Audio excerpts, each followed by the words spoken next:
हर गहने में छुपी होती है एक कहानी और हर कहानी को बनाता है खास। श्री राजेश्वरी ज्वेलरी। शादी हो, त्योहार हो, सालगिरह या कोई खास दिन, हमारा विश्वास श्री राजेश्वरी ज्वेलरी।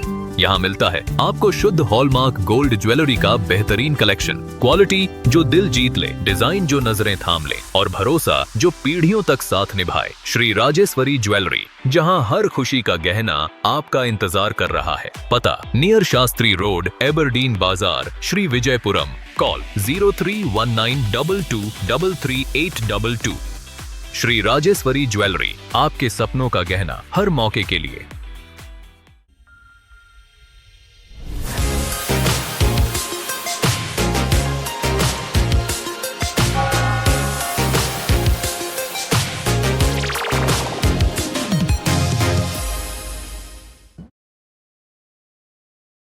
नमस्कार। विशाल हिंदू सम्मेलन समिति की ओर से यहाँ उपस्थित सभी पत्रकार बंधुओं का हार्दिक स्वागत है, अभिनंदन है।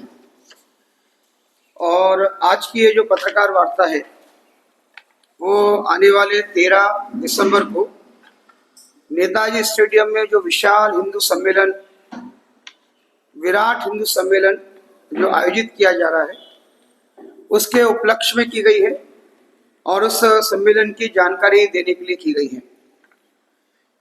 जैसा आप सब जानते हैं कि ये राष्ट्रीय स्वयंसेवक संघ का शताब्दी वर्ष है। विजयादशमी के दिन 1925 में नागपुर में परम पूज्य डॉक्टर केशव बलिराम हेडगेवार जी ने संघ की स्थापना की। तो संघ की स्थापना के 100 वर्ष पूर्ण होने के उपलक्ष्य में सारे देश में शताब्दी वर्ष मनाया जा रहा है और इस शताब्दी वर्ष के अंतर्गत अनेक प्रकार के आयोजन देश में और विदेश में किए जा रहे हैं। उसी क्रम में अंडमान निकोबार द्वीप समूह का, हम लोगों का और यहाँ के निवासियों का ये बड़ा एक सौभाग्य है, एक अवसर है कि संघ के शताब्दी वर्ष के अवसर पर संघ के परम पूजनीय सरसंघ चालक माननीय मोहन राव भागवत जी 13 दिसंबर को नेताजी स्टेडियम में विराट हिंदू सम्मेलन को संबोधित करने वाले हैं। इस सम्मेलन का उद्देश्य समाज में समरसता, सद्भाव, एकता को जगाना है और सारा हिंदू समाज संगठित हो, इस उद्देश्य को लेकर के ये सम्मेलन आयोजित किया जा रहा है। अब चूंकि माननीय भागवत जी को केंद्र सरकार की ओर से Z+ की सुरक्षा है और इसके कारण कुछ जो प्रोटोकॉल है, जो कुछ सुरक्षा कार्डों से जो कुछ बंधन है, वो थोड़ा सा हम सबको और वहां आने वाले दर्शकों को मानने की आवश्यकता है। तो मैं सभी द्वीपवासियों से आग्रह करना चाहूँगा कि आप 13 दिसंबर को शनिवार है, ठीक 3 बजे के पहले दोपहर में 3 बजे तक आप वहां अपना स्थान ग्रहण करें। उस सम्मेलन के लिए किसी कार्ड की, किसी निमंत्रण की ऐसी कोई आवश्यकता नहीं है। सभी लोग उस कार्यक्रम में आमंत्रित हैं। ओपन फंक्शन, ओपन सम्मेलन, सभी लोग उसमें आ सकते हैं और सब लोगों ने आना चाहिए। मैं विराट हिंदू सम्मेलन समिति की ओर से सभी द्वीपवासियों से विनम्रता पूर्वक अनुरोध करना चाहूँगा, निवेदन करना चाहूँगा कि हम सबके लिए एक अवसर है जब माननीय सरसंघ चालक जी का संबोधन, उनका उद्बोधन हम सबको सुनने के लिए मिलेगा। तो हम सब लोग अधिक से अधिक संख्या में 13 तारीख को नेताजी स्टेडियम में 3 बजे के पहले वहां उपस्थित रहें। यह कार्यक्रम 3 बजे से शाम को 6, साढ़े 6 बजे तक चलेगा और कार्यक्रम की समाप्ति के पश्चात सबके लिए प्रसाद बोलने से अंडमान की भाषा में उसको अन्नदान बोलते हैं, या भंडारा बोल लीजिए, या लंगर बोल लीजिए, सबके लिए प्रसाद की व्यवस्था है।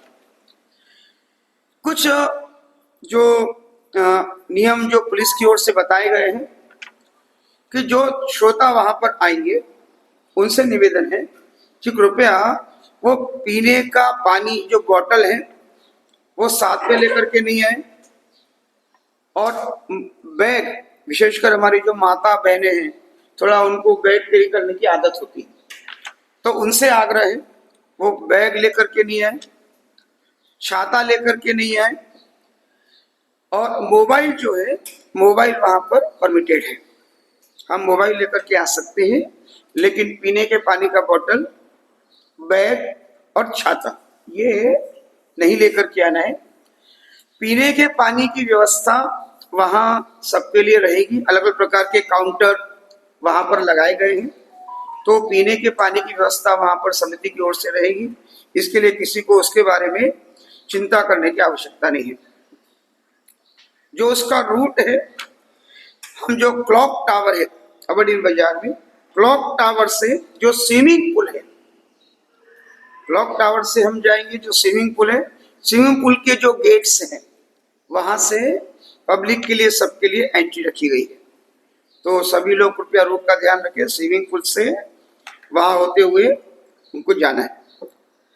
फिर चूंकि मैंने कहा वीवीआईपी विजिट है, तो पार्किंग की व्यवस्था नेताजी स्टेडियम से थोड़ी दूर की गई है।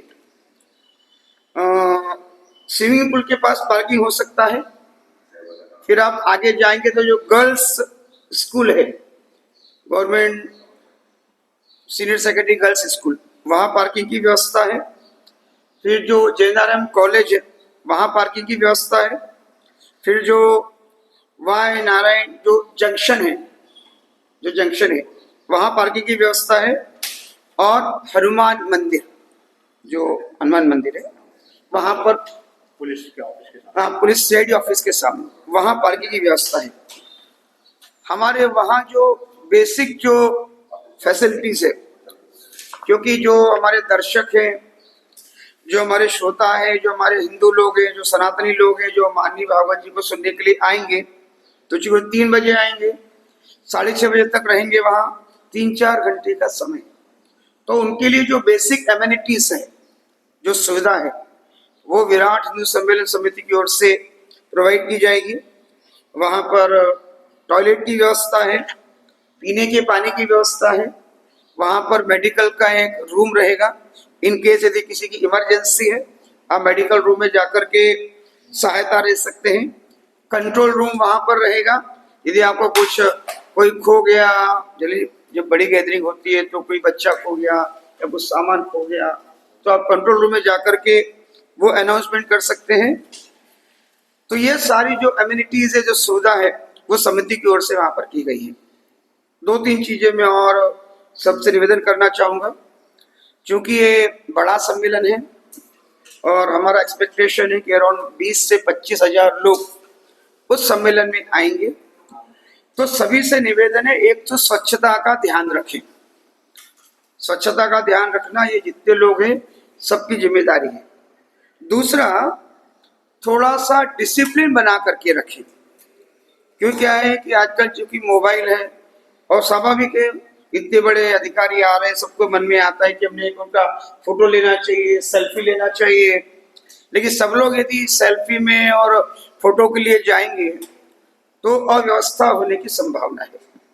तो इसके लिए सभी से मेरा विनम्र निवेदन है समिति की ओर से कि एक अच्छे कार्यक्रम के लिए आप लोग आ रहे हैं, माननीय भागवत जी का संबोधन हम सुनने वाले हैं, तो कृपया उस कार्यक्रम को सफल बनाना ये सबकी जिम्मेदारी है, not the responsibility of only the समिति। वहां जो 20,000 लोग, 25,000 लोग आएंगे, वो कार्यक्रम निर्विघ्न रूप से संपन्न हो, अच्छी तरह से संपन्न हो, ये जिम्मेदारी सबकी है। और इसके लिए जो मैंने निवेदन किया, थोड़ा व्यवस्था बना के रखें, थोड़ा नियमों का पालन करें। वहाँ अनाउंसमेंट रहेगा, क्या करना है क्या नहीं करना है, उस अनाउंसमेंट को ध्यान से सुने और उसके अनुसार वहाँ हमारा व्यवहार होना चाहिए। तो एक तो मैंने कहा कि ये जो ओकेजन है, चूंकि संघ का शताब्दी वर्ष है, 100 वर्ष पूरे हो गए हैं, उसके उपलक्ष्य में है, और उसके साथ में 2-3 और ओकेजन भी जुड़े हैं। एक है, आप सब जानते हैं कि सावरकर जी अंडमान की जेल में 10-12 वर्ष तक रहे और उन्होंने एक गीत लिखा, सागरा प्राण तळमळला, ये मराठी गीत है। तो उस गीत के भी 115 वर्ष पूर्ण हो रहे हैं और ये जो गीत है ये देशभक्ति को जगाने वाला गीत है, तो वो भी एक ओकेजन है। फिर भी आप सबने देखा कि 2 दिन पहले पार्लियामेंट में वंदे मातरम के ऊपर सभी हमारे पक्षों ने चर्चा की और सबने उसका उत्साह से समर्थन किया। तो वंदे मातरम गीत को भी 150 वर्ष पूरे हो रहे हैं। और जो भगवान बिरसा मुंडा है, जो आदिवासी समुदाय के और हम सबके जो एक आदर्श हैं, तो उनके भी जन्म का ये 150 वर्ष पूरे हो रहे हैं। तो बिरसा मुंडा जी की 150 वर्ष है, वंदे मातरम के 150 वर्ष है, सागरा प्राण तळमळला के 115 साल है और संघ की स्थापना के 100 वर्ष है। इन सब को ध्यान में रख करके ये एक बड़ा सम्मेलन, और मेरे ख्याल से माननीय सरसंघ चालक जी, वैसे माननीय मोहन राव भागवत जी पहले भी अंडमान आए, लेकिन सरसंघ चालक के रूप में ये उनका अंडमान का पहला प्रवास है। तो मैं सभी द्वीपवासियों से पुनः एक बार विराट हिंदू सम्मेलन समिति की ओर से आग्रह करता हूं कि आप अधिक से अधिक संख्या में शनिवार को 13 दिसंबर को 3 बजे से पहले नेताजी स्टेडियम में उपस्थित हो और माननीय भागवत जी के संबोधन से लाभान्वित हो। धन्यवाद। स्वामी जी हमारे इस विराट हिंदू सम्मेलन समिति के अध्यक्ष हैं, इस नाते स्वामी जी ने आप लोगों को संबोधन किया।